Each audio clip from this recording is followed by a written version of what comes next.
I've finished the main storyline of Assassin's Creed Black Flag Resynced. I've played over 50 hours so far, so I'm going to break down all of the important tips, tricks and info I wish I had known before playing so you can have a more enjoyable time in the Caribbean. No spoilers in this video, of course, and cheers to Ubisoft for the review code so I could get this video out to you very quickly. And let's first cover the basics so we're all on the same page, because how long does the game take to complete? Well, the main story took me around 25 to 35 hours at an average pace on normal difficulty, and I've got another 20 or so hours on top of that where I still haven't finished all of the side content in the game at the time of recording for you. Now, structure-wise, you are going to get the original full campaign across 12 sequences and the epilogue, plus around 6 hours of new content woven through it. Now, that's going to include the new Blackbeard's Treasure quest, the new Steed Bonnet quest lines, the Naval Officer side missions, the extra Animus Rifts, and a brand new 8-mission endgame chapter called A World Without Gold. And this is going to be an additional 4 to 5 hours of game time as well. Now, there is no New Game Plus in this remake, by the way, so this save is your only kind of lap to complete it, so to speak, meaning there's no reason to power through the story and you can take your time and enjoy it for what it is. But before you do wander off exploring, there are some really important world restrictions you seriously need to know about first.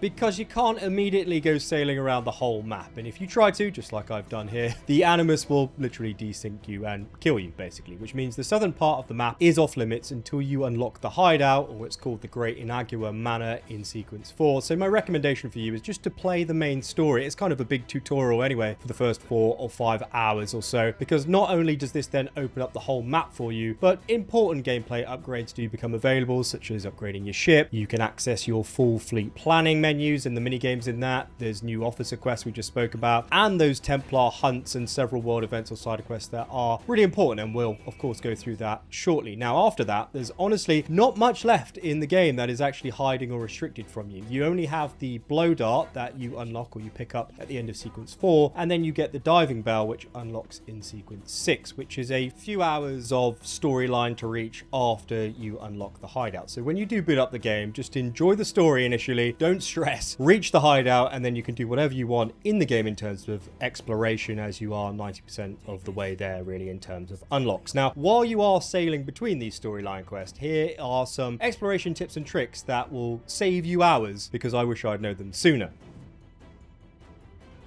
Firstly, we've got the Pathfinder mechanic, which has been ported over from Shadows. So go ahead and set a marker on the map of wherever you want to go. Come back into the game, hold up on the D-pad to then activate it, and then press the triangle button here to then follow the sea to get to that location. Now, the benefit of doing this is that the jackdaw will actually go ahead and dock at the places that you haven't discovered yet, which is super helpful because unlike other AC games, you don't need to unlock the sync points to then fast travel in this game, because after discovering a location by docking here, you can zoom out on the map and view all the things that you need to complete at this location. But more importantly, you can just fast travel back to it, which will spawn you there with your ship, which is a very nice way to kind of open up the map and enjoy sailing the high seas, because it's quite a big game. This also means that you can fast travel into the manor directly at your hideout, by the way, so don't do what I did and run up from the harbor each time I came back here, because it just took me too long to realize that, and this will save you some time. There's also a couple more cool things here that I think you should know, because the development team have added new islands into this game. So whenever you see one highlighted in red on the map, as you can kind of see from my gameplay here, or when you're actually just sailing by and you can see crows circling above the island, it means there's something there of interest, of course. So it is worth marking on your map for later when you are doing a bit of an exploration binge, if you do want to come back to it and see what's there. But when you eventually climb a sync point in this game, do make sure you just press L2, which is the observe button here. Again, comes from Shadows, and it will speed up what you're kind of after, what you're looking for. So green glows mean objectives or missions. The resources and chests that you can loot are gold or yellow, and the secrets or special items that are important for collectibles, they are white. So do try and remember that, as it will save you a lot of time, because you can just skip the stuff that you're not after. And by the way, if you're finding these tips useful so far, please do leave a very swift like or click the hype button down below. It takes 2 seconds and it helps me out against all this AI slop floating around right now online. I'm sure you find it as frustrating as I do, so thanks very much for doing that. Now, what are all of these open world activities in this game? There's a lot of them, and are all of them worth your time?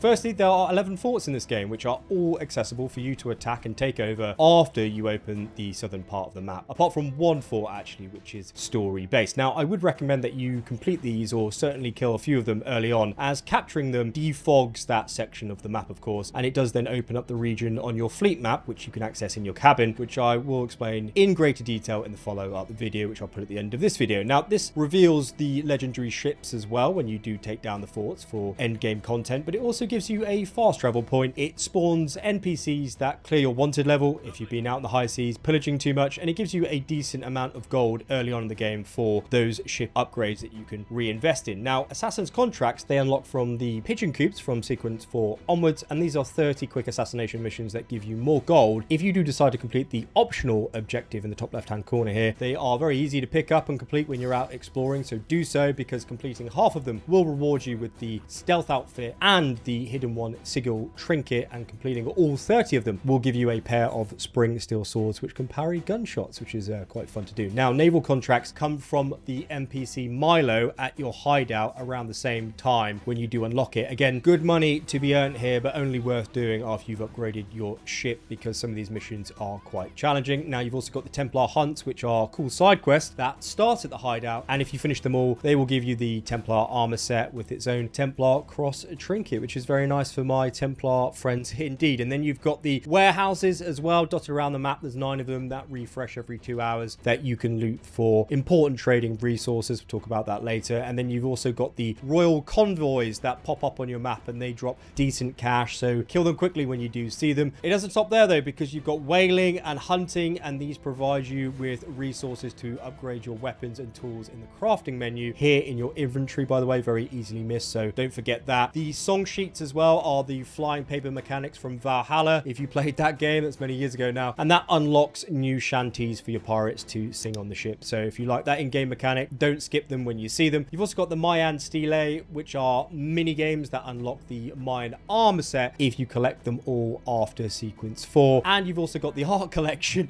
that you can loot from warehouses and all around the world, and if you hand in 30 of them to your butler at the hideout, you will get the legendary Master Assassin outfit, which is very nice indeed. Now, since half of these activities actually involve you firing broadsides from your ship, let's make sure you win them every time and go through some tips and tricks you need to know for naval combat. Firstly, the most important thing you need to do is make sure you actually board every encounter early on in the game in the high seas, because sinking them instead of boarding them loses half the loot, so it's not really worth your time. Now, when you do board, the best way I've found to reduce the morale of the ship, which means that you keep killing enemies until this bar hits 0 basically, as you can kind of see on my screen, and that's when you win, is to use the swivel gun to blow up the explosive gunpowder crates on the deck, and each ship will have them, by the way. I then swing across with the rope next to the swivel gun if the ship is small enough, as it's quicker to get across, but if it's a man of war or a ship that's bigger than the Jackdaw, I will then use the rope at the top of the mast to swing across, and making sure I assassinate when I do, just press triangle really quickly when you jump across. I then drop some smoke bombs and then assassinate spam the deck as well, which means boarding doesn't need to take as long as you would expect. I'd also recommend you spend 800 coins and just unlock the mortar ability and the storage expansion, so you can just hold 10 mortars early on in the game. They nuke forts very quickly, and ships of course, which makes the game more fun and unlocks a lot of rewards at a quicker pace versus getting alongside each ship every time with your cannons. You can actually just go up to them and board them instead of going side by side. Now, perks on your weapons and armor will help you clear those gun decks even quicker, which is a nice transition onto gear now.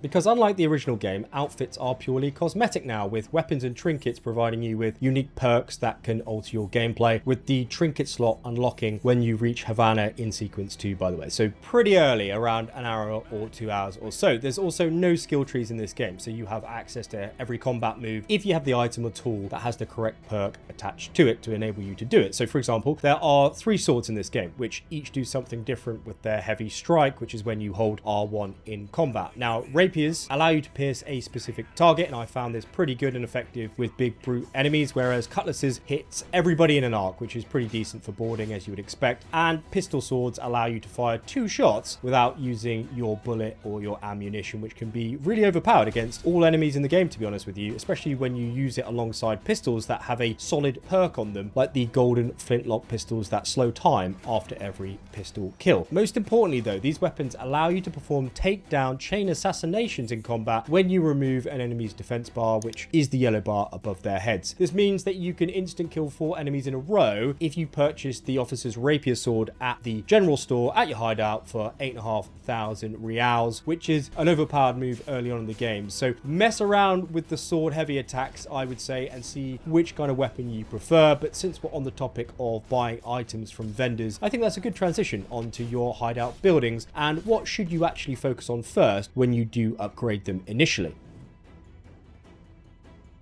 Firstly, even if you have the cash, do not try and buy everything straight away and unlock it to tier 1, as it will set you back 27,000 reals or gold pieces, which isn't a good use of your money as soon as you arrive, in my opinion. That said, I would then recommend you grab the Tavern for 100 coins straight off the bat, as you'll then be able to use the tip jar that increases the rate of royal convoy spawns, which, as we already discussed, are really easy kills for quick money, especially when you leave the dock. Secondly, focus on the Harbourmaster tier upgrades, because it will cost you around 8,000 coins to upgrade it fully to tier 3, and then you can invest in your ship without any restrictions early on in the game until you need schematics, and more on that in the next video. I then recommend unlocking the general store to pick up your rapier sword, and then focus on upgrading the hideout itself at the manor, as it will generate you passive income every hour that you can collect when the gold coin appears on your map. Best to get this early as possible, because compounding interest over time, as long as you play this game for 30 hours, it's going to net you quite a lot of cash. And by the way, if you do manage to upgrade everything on your pirate island, you will unlock the Edward the Legend outfit, so it is worth focusing on if you like the look of this outfit. Now, there is a new mechanic here when you unlock the hideout, and those are called Animus Rifts. They're new to Black Flag. So what do they do?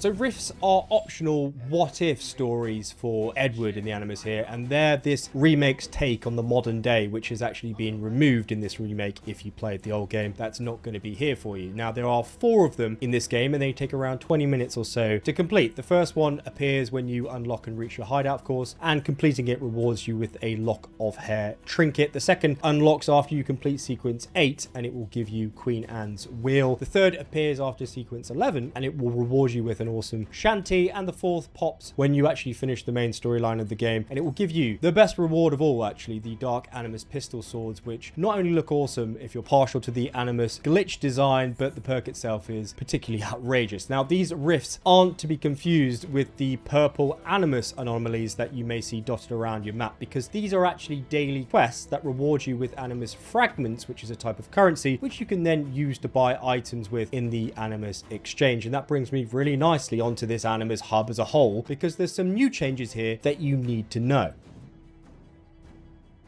Now, if you played Shadows, this will be familiar to you, as this was introduced in that game. But for those of you who don't know or can't remember, this is essentially a free battle pass inside Black Flag, where these 3 projects individually offer you a new reward and some lore teasers about the Assassin's Creed universe that you can unlock by spending those Animus fragments that you collect by doing those in-game daily purple missions on your map. So the more fragments that you get, the more rewards that you unlock, such as the Dark Animus Corsair robe to match the swords that you just got for finishing those rifts in game, by the way. Now, what's different here though is the synchronization tab at the top here, which also applies to Shadows, where you can get further rewards for completing specific objectives, story milestones, and missions in each game. So for example, I've completed all of these quests and objectives in the game listed here, so I can now claim my 200 Helix keys. Now, this is the main currency you need to spend in the exchange store, and at the time of recording this for you, Connor's outfit from Assassin's Creed 3, Altair's, Ezio's, and Naowe's swords are available for you to redeem if you do have the Helix keys to do so. And I also nearly forgot, actually, transmogrification is available in this game from the start. I just remembered because of these cosmetics, and simply clicking the customize button when you've selected your item or you've redeemed your item and it's popped into your inventory, and then you can change it to the appearance of something else in game without actually impacting the perk stats on it. And finally, there's some settings here that I think that you should turn on before you do begin Black Flag, because they make the game just way more enjoyable in my opinion.